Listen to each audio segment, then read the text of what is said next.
এটাকে ভুল থাকতে পারে।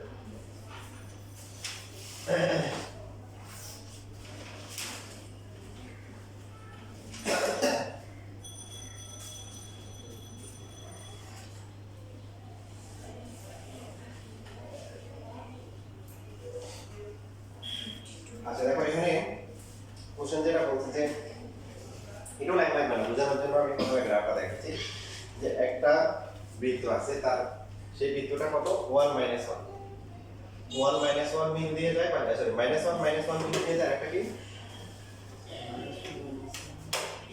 আর একটা হচ্ছে 3,2 বিন্দু দিয়ে যায়, তাই না? ঠিক আছে, এটা আসলে 31টা পারে 31 ইচ্ছা করে 31টা করলে তোমাদের ভালো করে বুঝতে সুবিধা হবে। আর এই রেখাটা কত আছে যে x + 2y এটাকে আছে। তো ডায়াগ্রামটা কেমন হবে? ডায়াগ্রামটা জার্মানি এরকম হবে আর কি কিছুটা। তো বোর্ডে বাইরে ছিল দেখে এই বৃত্তটা হচ্ছে -1 - 1 বিন্দু দিয়ে যায়, 3,2 দিয়ে যায়, আর কেন্দ্রটা হচ্ছে এই রেখার উপর অবস্থিত, x + 2y + 3 = 0 রেখার উপর। বুঝছেন? এই -c - s কোথায় অবস্থিত? এই রেখার উপর অবস্থিত। মানে বৃত্তটা সমীকরণ মানে টিকেটটা হচ্ছে আমার টেল, এই বৃত্তের সমীকরণ বের করতে হবে। এটা লেখা লাগবে না, আমরা আগে ধরে নিব। দেখেন লেখাগুলো আমি এটা স্যার +18y আসে। হ্যাঁ হ্যাঁ প্লাস হবে, এটা ওই যে কারেকশন করলাম। তো এখানে সমীকরণটা প্রথমত হলো কি x² + y² প্লাস হচ্ছে কি 2gx প্লাস হচ্ছে 2fy প্লাস c = 0। তো এটা কি সরাসরি কোনো মান কি দেওয়া আছে? যেমন আগেরটাতে একটা g তে f ছিল, একটা f0 ছিল, এগুলো দেওয়া আছে? নাই, বিন্দু দেওয়া আছে। আর কি দেওয়া আছে? এই কেন্দ্র হচ্ছে হলো কি এই রেখার উপর অবস্থিত। তো যে সমীকরণটা সহজ সেটা আগে বসাবো, কারণ কি আমরা 3 2 বসাতে পারি। 3 2 বসালে কি 0 থাকবে, f থাকবে, c থাকবে, তারপরে -1 - 1 বসালেও কি 3টে থাকবে। কিন্তু এই এখানে হচ্ছে হলো কেন্দ্র যেটা আছে, কেন্দ্র একটা স্থানাঙ্ক, সেটা কিন্তু বৃত্তের উপর না, কোথায় অবস্থিত? মানে রেখার উপর অবস্থিত। তার মানে হচ্ছে বৃত্তটির কেন্দ্র হচ্ছে কত? -g - f কোথায় অবস্থিত? -g - f x + 2y + 3 0 রেখার উপর কি অবস্থিত। তার মানে কেন্দ্রটা সিদ্ধ করবে কাকে? বৃত্তকে না সরলরেখাকে? সরলরেখাকে। তার মানে x এর পরিবর্তে বলবে কি -g, তারপর হচ্ছে -2y + 3 = 0। আমরা এখান থেকে হচ্ছে g বের করতে পারি, বের করলে কত হবে? 3 মাইনাস কত হবে? 2 হবে। এটা হচ্ছে 2 নাম্বার সমীকরণ। মানে আমরা চেষ্টা করব হচ্ছে যে তিনটা চলক না, মানে যে প্রথমে দেখব যে একটা মান আছে কিনা, একটা যদি না থাকে তখন দুইটা চলক যেখানে আছে, যেমন এটাতে দুইটা চলক আছে। কিন্তু যখন আমরা ওই যে 1 বাকি যে -1 1 অথবা 3 2 বসলে কিন্তু তিনটা চলকই আসবে। তো এদেরকে পরে দেওয়ার চেষ্টা করব, আগে লিখলে সমস্যা নাই। তো বৃত্তটি হচ্ছে কত? বৃত্তটি হচ্ছে -1, -1 বিন্দু যাবে, তাহলে কত হবে? 1 + 1 -2g - 2f + c = 0, বা 2 - 2g - 2f + c = 0। কয়টা চলক আছে এখানে? কয়টা আননোন আছে? তিনটে আছে। আবার বৃত্তটি কি 3,2 বিন্দু যাবে, সো কি লেখা যাবে? 9 + 4, তারপরে কি হবে? প্লাস হচ্ছে কত? 6g প্লাস হচ্ছে কত? 4f + c = 0। এবার এখান থেকে 13 আসবে, এরপরে কত আসবে? 6g আসবে, এরপর হচ্ছে 4f প্লাস হচ্ছে c = 0। দেখেন এখানে ক্যালকুলেশন করার সময় একটু জটিল হয়ে যায়, আর একটা হচ্ছে আমরা নিজেরা সহজে করে দেখি। তো সেই জন্য খেয়াল রাখবো যে আসলে কি করা উচিত। যেমন এখানে কি কি চলক আছে দেখেন, এখানে আননোন কি কি আছে? g আর f। সো এই দুটোর মধ্যে তো তিনটে আছে, তখন আমরা কি করব? c টাকে বাদ দিব। সাপোজ মনে করেন আপনার মনে করেন কারণে এখানে সমীকরণ আসছে হলো, দেখলেন যে আপনি সম্পর্ক দেখলেন g আর c, g আর কি c, তাহলে এখান থেকে চেষ্টা করবেন কি বাদ দেওয়া যাবে? একটা বাদ দেওয়া যাবে। তাহলে একটা মান তো এখানে আছে, ওটা বাদ দিলে আপনি সমাধান করতে পারবেন, দুইটা মান চলে আসবে, তারপরে যে কোনো একটা বসাই তিনটা পাবেন। আর না হলে হবে কি ক্যালকুলেশনটা জটিল হয়ে যাবে।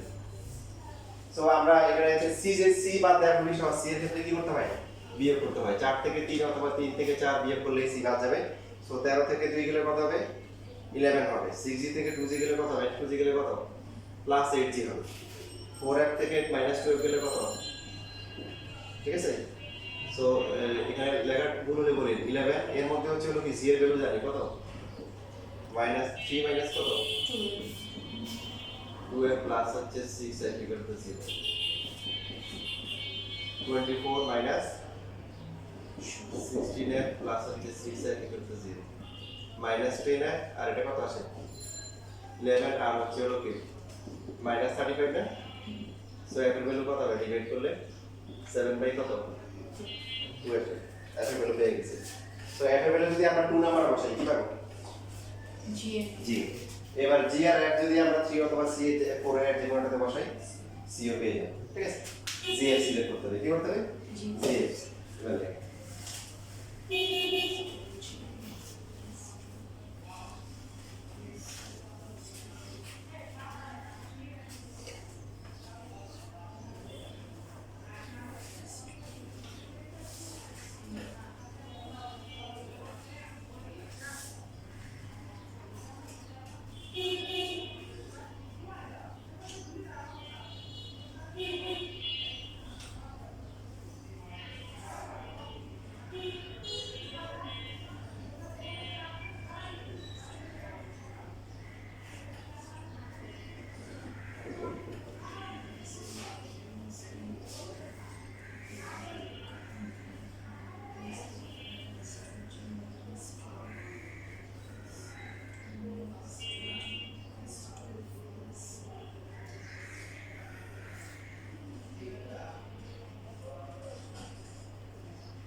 শেষ লেখা।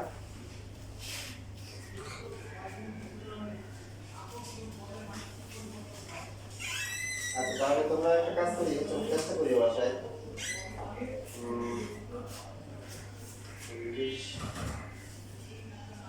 40 পর্যন্ত, হ্যাঁ 40 পর্যন্ত বাসায় করি, দেখি যে কোনো সমস্যা আছে কিনা, তাহলে এগুলো হচ্ছে কাজটা আমরা সলভ করবো। 40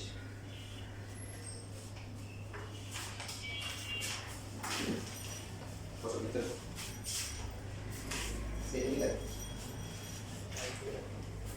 কালকে ক্লাস হবে ইনশাআল্লাহ।